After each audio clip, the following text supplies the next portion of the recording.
I'd like to dedicate this special reading to a friend of mine named Laura, all the way from British Columbia, Canada. This one's for you, Laura. Rosie Revere Engineer, by Andrea Beaty and illustrated by David Roberts. This is the story of Rosie Revere, who dreamed of becoming a great engineer. In Lila Greer's classroom at Blue River Creek, young Rosie sat shyly, not daring to speak. But when no one saw her, she peeked in the trash for treasures to add to her engineer stash. And late at night, Rosie rolled up her sleeves and built in her hideaway under the eaves. Alone in her attic, the moon high above, dear Rosie made gadgets and gizmos that she loved. And when she grew sleepy, she hid her machines far under the bed where they'd never be seen. When Rosie was young, she had not been so shy. She worked with her hair swooping over one eye, and made fine inventions for uncles and aunts, a hot dog dispenser and helium pants. The uncle she loved most was zookeeper Fred. She made him a hat to keep snakes off his head. From parts of a fan and some cheddar cheese spray, which everyone knows keeps the pythons away. And when it was finished, young Rosie was proud, but Fred slapped his knee and he chuckled out loud. Ho, ho, ho, ho. He laughed till he wheezed and his eyes filled with tears, all to the horror of Rosie Revere. Who stood there embarrassed, perplexed and dismayed. She looked at the cheese hat and then she looked away. I love it, Fred hooted. Oh, truly I do. But Rosie Revere knew that could not be true. She stuck the cheese hat on the back of her shelf, and after that day kept her dreams to herself.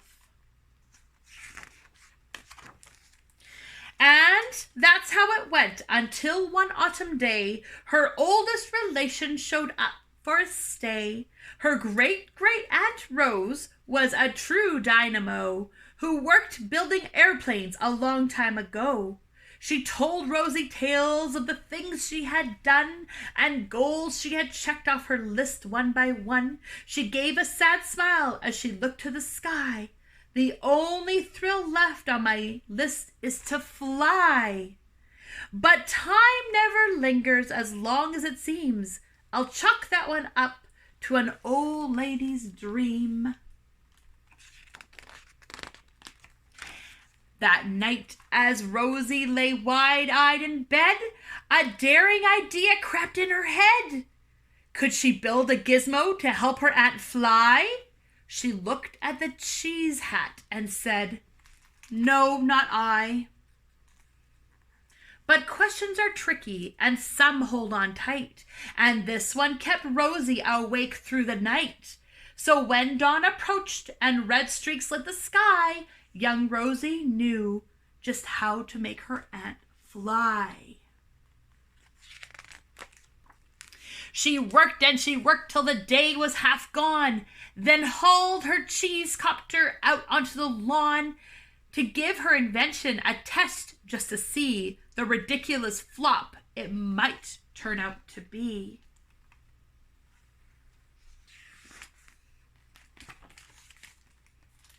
Strapped into the cockpit, she flipped on the switch. The Helio cheese copter sputtered and twitched. It floated a moment and whirled round and round, then froze for a heartbeat and crashed to the ground.